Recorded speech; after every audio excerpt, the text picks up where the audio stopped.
Download and upload more than ever before with an ultra-fast fiber connection. With 3 simple steps, you can be the one with an SLT fiber optic connection. Visit slt.lk.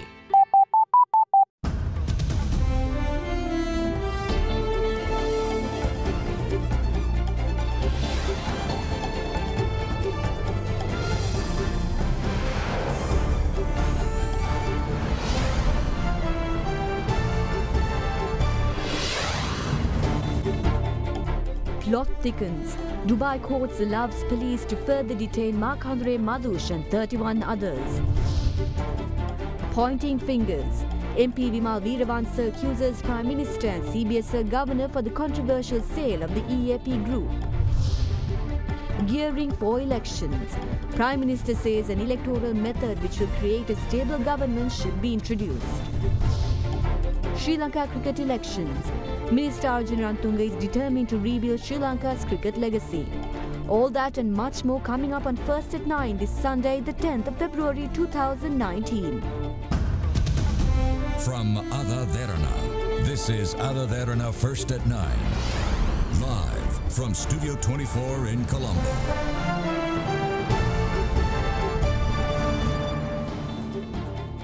Well, a very good evening and welcome to First at 9 on Ada Derana 24, Sri Lanka's news channel. I'm Katrina Chang. Now we start off tonight's bulletin with the political arena, where Prime Minister Ranil Wickremesinghe says that it is of paramount importance to establish an electoral system that will ensure a stable government in Sri Lanka.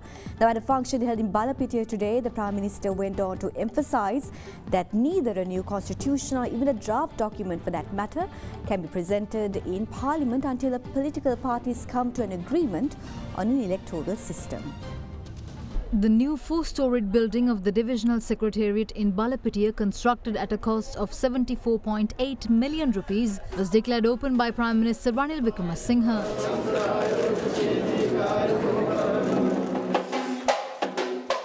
ඡන්ද ක්‍රමය ගැන දැන් එකඟත්වයක් නැහැ. ප්‍රධාන පක්ෂ එක ස්ථාවරයක ඉන්නේ, කුඩා පක්ෂ තව ස්ථාවරයක ඉන්නේ. ප්‍රධාන පක්ෂ කියන්නේ අනුපාත ක්‍රමය හොඳයි. ඒත් එක පක්ෂයක් දිනනවා නම් ආණ්ඩුවක් හදන්න පුළුවන් විදිහට බහුතරයක් දෙන්න. ඒ ක්‍රමය ඒ අනුව හැදෙන්න ඕනේ. අනික් අතට කුඩා පක්ෂ නැති වෙනක නවත්තන්නේ එයාට අනුපාතය අනුව දෙන්න. කුඩා පක්ෂ කියන එක හරිනේ. එතකොට අපේ තියෙන ගාණ අඩු වෙනවා. සම්පූර්ණ අනුපාතය තිබුණත් අපේ ගාණ වැඩි වෙනවා. මම හිතන්නේ අපේ ප්‍රධාන පක්ෂ දෙකයි උතුරේ. දෙවිද සංධානයේ ප්‍රධාන පක්ෂයයි මේ මතේ ඒකට ස්ථාවර ආණ්ඩුවක් තියෙනවා අගමැති ක්‍රමයක් ගෙනියන්න. නැත්නම් අගමැති මාරු වෙයි අවුරුද්දෙන් අවුරුද්දට. එදා ප්‍රශ්නේ දුන්නේ ෆෙඩරල් ක්‍රමය ගැන. අද ඒතර නෙවෙයි. අපි අතර විශ්වාස බැරි නම් අනික් වගේ එකකට වෙනවනම් ඊළඟ ඡන්දයෙන් පස්සේ අපිට ජනතාවගෙන් අහන්න වෙයි මොන ක්‍රමයේද ඕනේ කියලා. මේ කඹ ඇදිල්ල තමයි දැන් අපි ඉස්සන්න ඕනේ. ඒ නිසා ඒක වෙනකන් අපිට ව්‍යවස්ථාවක් ගෙනෙන්න බෑ. ඒක තුම්පතක්වත් ගේන්න බෑ. UPF MP Bandra Gunawardena says the upcoming budget to be tabled in Parliament on the 5th of next month is a document by the UMP to garner support ahead of the presidential elections.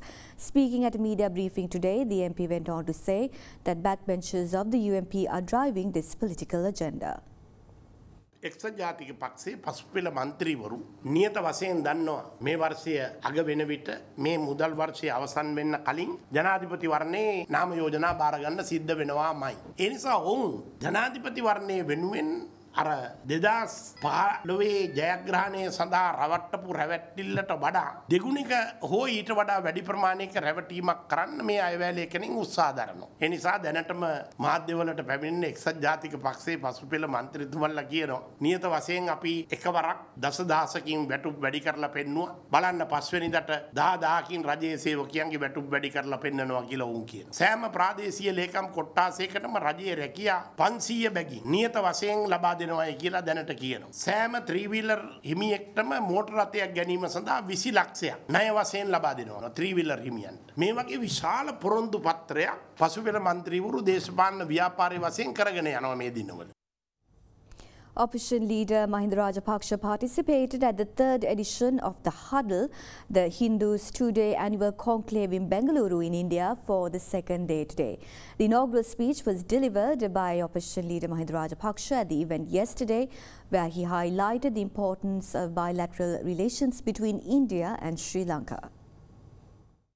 The Vice President of India, M. Venkaiah Naidu, participated as the chief guest of the annual conclave in Bengaluru in India today, organized by the Hindu newspaper. Opposition leader Mahinda Rajapaksa and several other parliamentarians also participated in the two-day event. Opposition leader Rajapaksa also engaged in cordial discussions with Vice President of India M. Venkaiah Naidu during the event. Meanwhile, the opposition leader also met with Deputy Chief Minister of Karnataka and Bengaluru yesterday. The opposition leader also had discussions with one of the former Prime Ministers of India, Dev Gowda. On to one of our headline-making news now. A leader of the National Freedom Front, parliamentarian Vimal Weerawansa, accuses Prime Minister Ranil Wickremesinghe and Governor of the Central Bank, Dr. Indrajit Kumaraswamy, for directly being involved in the controversial sale of the EAP Group to the Leica Mobile Company. Addressing a media briefing in Colombo, Weerawansa warned the Central Bank Governor of an in-depth investigation regarding his involvement into the matter. EAP ආයතන පද්ධතියම කඩාවැටිච්ච මුල්‍ය ආයතනයේ හැර අනෙකුත් ආයතන සියල්ලම පාහේ පසුගිය දවස්වල සුභාෂ්කරන් අලිරාජා හෙවත් කුප්‍රකට ලයිකා mobile ආයතනයේ අධිපතිවරයා හිමිකාරීත්වයේ දරන සමාගමකට EAP ආයතන සමුදාය අඩු ලන්සුවකට ලබා දෙනු ලැබුවා. ඇමරිකානු ඩොලර් මිලියන 55කට තමයි පළමුවෙන්ම ඒ දීපවල වටිනකම හැටියට තක්සේරු කෙරෙන්නේ. ඊට වඩා වැඩි මුදලක් දේශීය ව්‍යාපාරිකයෙක් විසින් ඉදිරිපත් වෙනවා. ඊට පස්සේ මේක ලයිකා මොබයිල් කාර්යයටම අරන් දීම තියෙන ඌමනාව නිසාම තවත් දීපල ප්‍රමාණයක් මේකට ඇතුළත් කරලා ඇමරිකානු ඩොලර් මිලියන 60කට මේකේ වටිනාකම වුන් දැනුම් දෙනවා. දේශීය ව්‍යාපාරිකයා ඇමරිකානු ඩොලර් මිලියන 61කට මේ ලබා ගැනීම සඳහා ඉදිරිපත් වෙනවා. නමුත් පස්සේ මොකද වෙන්නේ? තව දීපල ටිකක් මේකට ඇතුළත් කරලා ඩොලර් මිලියන 75කට වටිනාකම වැඩි කරලා දේශීය ව්‍යාපාරිකයාට ගන්න තියෙන අවස්ථාව නැති කරලා කොටස් වශයෙන් ගෙවීමේ පදනම මත කොටි සල්ලි වලින් හදපු සමාගමකට තමයි සියලු ආයතන පවරුණු ලබන්නේ. අපිට තියෙන තොරතුරු අනුව ආණ්ඩුවේ ප්‍රබල තනතුරක් දරන පුද්ගලයෙක් උපදෙස් දුන්නා සුභාෂ්කරන් අලිරාජාගේ සම්බන්ධය පෙන්වෙන්නේ නැති විදියට මේ ගනුදෙනුවට එන්න කියලා. ඒ අනුව සුභාෂ්කරන් අලිරාජාගේ හිතවත් පුද්ගලයන් දෙන්නෙක් ඇතුළත් කරලා ආයෝජකයෙක් හැටියට එනවා බ්ලූ සමිට් කැපිටල් කියන ආයතනය. මහ බැංකුව ඒ එකගතාවේ එනකන් බ්ලූ සමිට් කැපිටල් කියන්නේ 100%ක් ඒගොල්ලොන්ටම අයිති සමාගම. ඒ කියන්නේ 2018 ජනවාරි 12 වෙනකොට 2018 ජූලි 5 වෙනකොට බ්ලූ සමිට් කැපිටල් එකේ කොටස් ඒගොල්ලෝ විකුණනවා පෙටිගෝ කියන කම්පැනියට 59.9%. 2018 ජූලි 24 වෙනකොට Blue Summit Capital Management Private Limited කියන ආයතනයේ කොටස් 100%ක් පෙටිගෝ කියන ආයතනයට ලබා ගන්නවා. පෙටිගෝ කියන ආයතනයේ අයිතිකාරයෝ සුභාෂ්කරන් අලිරාජා සහ ඔහුගේ බිරිඳ. ප්‍රංශයේ බොහෝ රටවල් වල විවිධ වාර්තා තියෙනවා මේ පුද්ගලයන් ගැන දිගින් දිගටම පරීක්ෂණ කරනවා මුදල් විසුද්ධිකරණය සහ ත්‍රස්තවාදයේ අරමුදල් ව්‍යාපාරික කටයුතු සඳහා යෙදවීම කියන චෝදනා යටතේ මුහුණ පාලා තියෙන පුද්ගලයෙක් සුභාෂ්කරන් අලිරාජා. වර්තමාන මහ බැංකුව අධිපතිවරයා මේ ගනුදෙනුවට සම්පූර්ණයෙන් වග කියන්න ඕනේ. ඔවුන් නොදන්නවා වගේ පෙන්නුවට දැනම තමයි මේක උනේ. ඍජුවම අග්‍රාමාත්‍යවරයා මේ ගනුදෙනුව පිටිපස්සේ ඉන්නවා. ඒ වගේම මනෝතිත්තවැල්ල කියන චන්ද්‍රිකා කුමාරතුංග ජනාධිපතිනිය යටතේ හිටපු උපදේශකයෙක් මේ ගනුදෙනුව පිටිපස්සේ ඉන්නවා. ඒ නිසා මහ බැංකුව අධිපතිවරයාට අපි අනතුරු අඟවනවා. ඔහුට සිද්ධ වෙනවා අනාගත ආණ්ඩුවකදී මේ පිළිබඳව සිදුවෙන පරීක්ෂණයකට ඔහුට මුහුණ දෙන්න සිදු වෙනවා. ඒක අනිවාර්යනීය තත්ත්වයක්. State Minister of Education Vijay Kala Maheshwaran lamented the actions of the previous government, claiming that it is strongly responsible for the spread of narcotics in the northern and eastern provinces. The State Minister, who made these remarks in Batiklo yesterday, went on to say that the use of narcotics increased in the north and east following the 30-year war.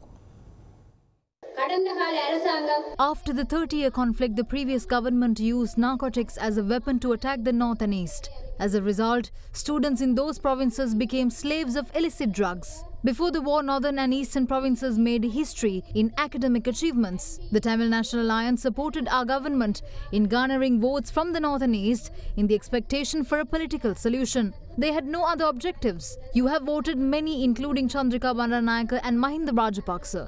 Both of them were elected twice.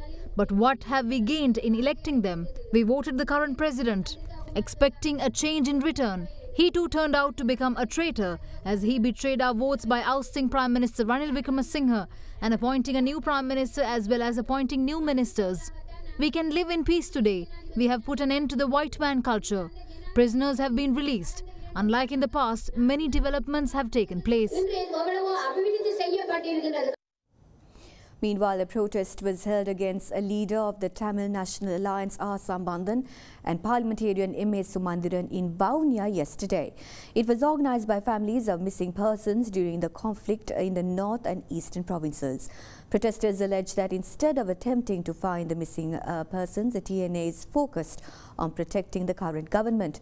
They urged the USA and European Union to intervene in the matter and help find their family members.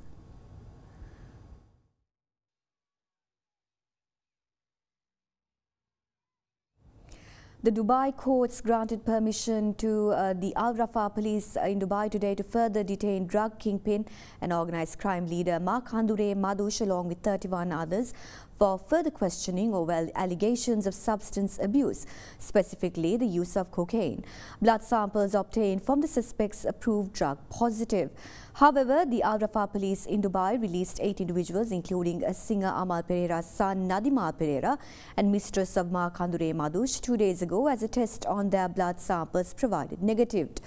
Notorious criminal Madush and 39 others, including singer Amal Pereira, actor Ryan Van Roven, were arrested in a 5-star hotel in Dubai on the 4th of this month for the offence of using cocaine. Accordingly, considering the facts presented by police, the court today issued detention orders for 31 suspects, allowing the police to continue further investigations. Meanwhile, a group of lawyers, including attorney-at-law Udul Premratna, left for Dubai to represent singer Amal Pereira and actor Ryan Roven, who are detained at the Al Rafah police. In the meantime, the Dubai police are conducting investigations to arrest several others, including Anguda Lokka, who allegedly fled the scene during the raid.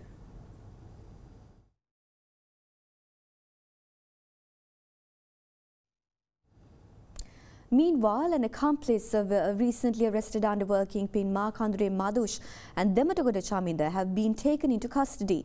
The police special task force apprehended Andrew Vattachamara at a Grand Pass early this morning. 5 milligrams of heroin and a hand grenade was found during the arrest. Furthermore, 2 more accomplices of Conclave Madush were arrested by CID today. One of the accomplices, identified as Hettiarachige Asela Eranga, was arrested at Suryababa in Tangol. Meanwhile, the second accomplice, Madavatta Nalaka, was arrested in Padalangala town in Tangol.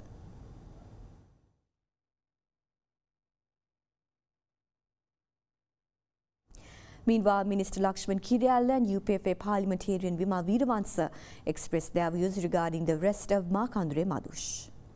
මදුෂ පිටරට ඉඳලා ලංකාවට ගේන්න ඔක්කොම set කරලා දෙන්නේ. අර කේපි ගෙනාවා වගේ. කේපි ගෙනාව උසාවිය හරහාද? උසාවිය හරහා නෙවෙයි. වෙන ක්‍රමයකට කොහොමද ලංකාවට ගෙනාවා? ඒකට අපේ පොලිසිය සම්බන්ධ නැහැ. ඒ රටවල පොලිසිය සම්බන්ධ නැහැ. ඉතින් ඒ ක්‍රමය සකස් කරලා තිබ්බේ. නමුත් මොකක්ද අවසනාවකට උනේ? මේ කතාව පත්තරේ ලීක් කෙරුවා.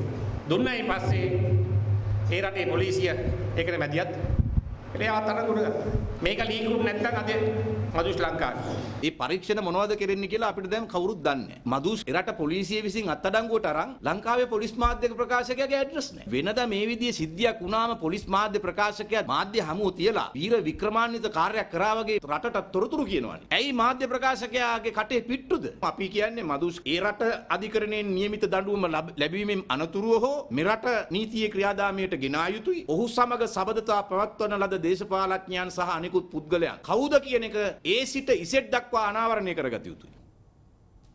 One person was killed and another was injured during a shooting incident in Tanamalvilla today. Reportedly, 4 gunmen had arrived on 2 motorcycles and opened fire at one of the pedestrians in the town at around 12:20 this afternoon. However, another individual who had attempted to save the person being shot at lost his life. The 42-year-old deceased is identified as Sudu Hakuruge Sumit, AK, also known as Vasanta, who was a main suspect of a murder that took place in Tanamalvilla 4 months ago. The gunman had fled the scene and further investigations are currently underway regarding the incident. Meanwhile, the 22-year-old person who was injured has been admitted to the District General Hospital in Hambantota.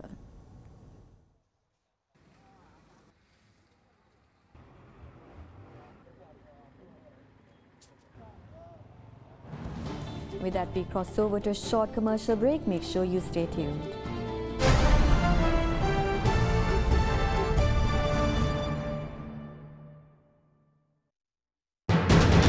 You are watching Sri Lanka's #1 news channel. This is Derana 24.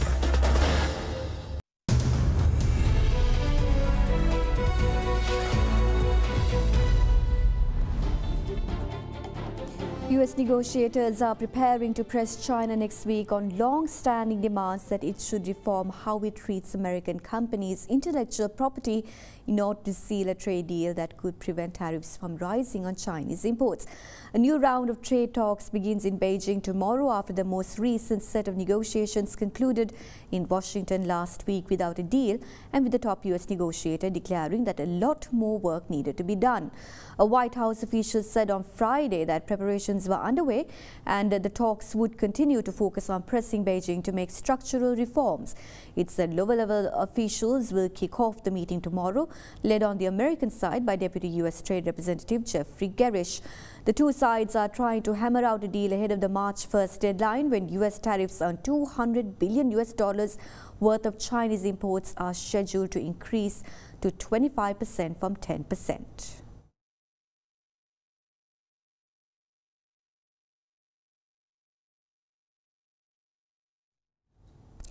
Yesterday, the Dutch government said that it was in talks with 250 companies about moving operations to Netherlands from Britain ahead of Britain's exit from the European Union scheduled for March 29th.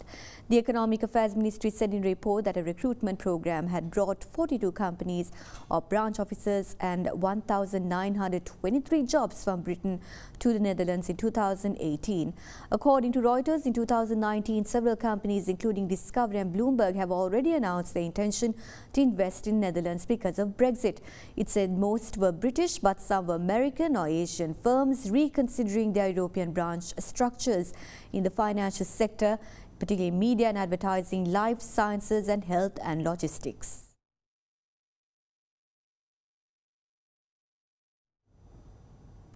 Meanwhile, market analysts expect the Colombo Bourse to have a moderate turnover in the upcoming week with low foreign participation. During the week, the All-Share Price Index decreased by 0.3%, while the S&P SL20 lost 0.5%. We now have Nisansala Kurupumudali from First Capital Holdings with this week's market forecast. Sentiment in the bond market to be seen in the sideways movement throughout the week, as we expect this to continue for the next week. We expect the trend to continue with a lower level of foreign activities. In the equity market, we'll react with the upcoming quarterly earnings, and market is likely to continue with moderate volumes. Foreign selling is slowly to get absorbed in the market by local participants. Let's now take a look at some other stories making news across Sri Lanka. Police officials attached to the Panadura police station recovered the body of a 48-year-old individual at an abandoned paddy field at Mahavila area in Panadura today. Police identified the deceased as an employee of a nearby factory and a resident of Ratnapura. Owner of the factory had made a complaint about the disappearance 6 days ago. A walk and an assembly were organized in Colombo by the interfaith organization today. The walk commenced from the Independence Square with the participation of individuals representing all main religions in the country. A program to clean the beach was organized by the organization Laksoba Conservators today. The members of the organization and the volunteers cleaned an area of 2 kilometers at the Mount Lavinia beach. 2 elephant calves who were separated from their mothers and the herd were rescued by the wildlife officials attached to the Wildlife Health Management Division of Pandulagama in Anuradhapura today.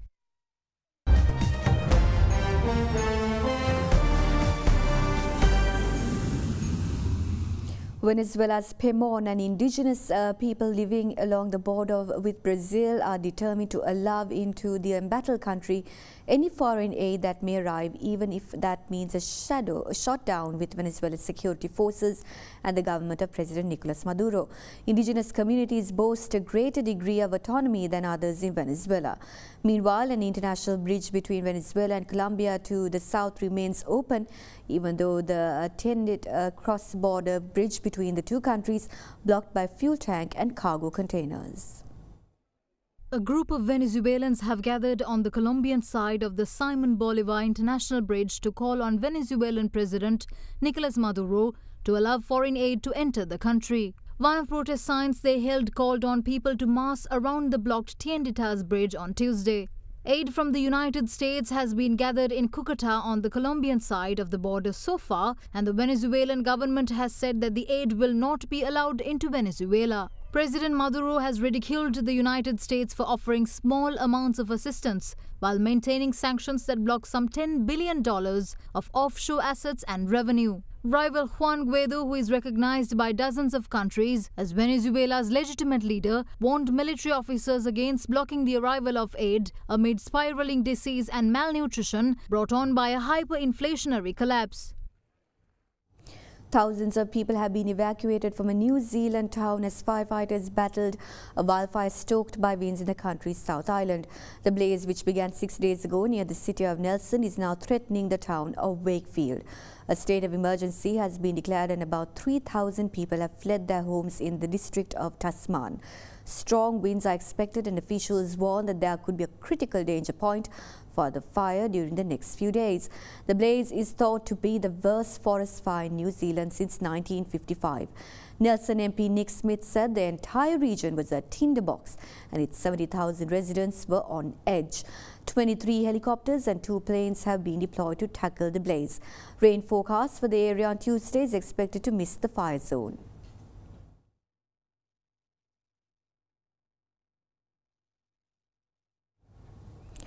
Now, while thousands of Central American immigrants wait for entry to the United States, a group of U.S. citizens gathered on the border between El Paso and Ciudad Juarez yesterday to link arms and make a human border wall. The demonstrators gathered at the border wall where an existing barrier ends as they call for a war to continue further. U.S. President Donald Trump is slated to visit El Paso tomorrow, where he will host a rally. Meanwhile, security remained tight on the border further east near Piedras Negras, where some 2,000 migrants have gathered as they hope to cross into Texas. The migrants are in a temporary shelter that is being guarded by military police in riot gear. U.S. President Donald Trump has hardened his stance on immigration and specifically against the caravan of migrants. Trump has sought to suspend the granting of asylum to migrants who cross the U.S.-Mexico border illegally, seeking fresh ways to block thousands of Central Americans traveling in caravans from entering the United States.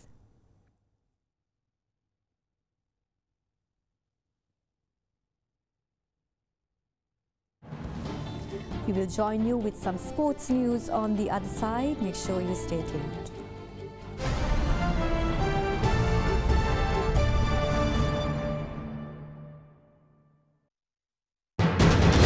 You are watching Sri Lanka's #1 news channel. This is Derana 24.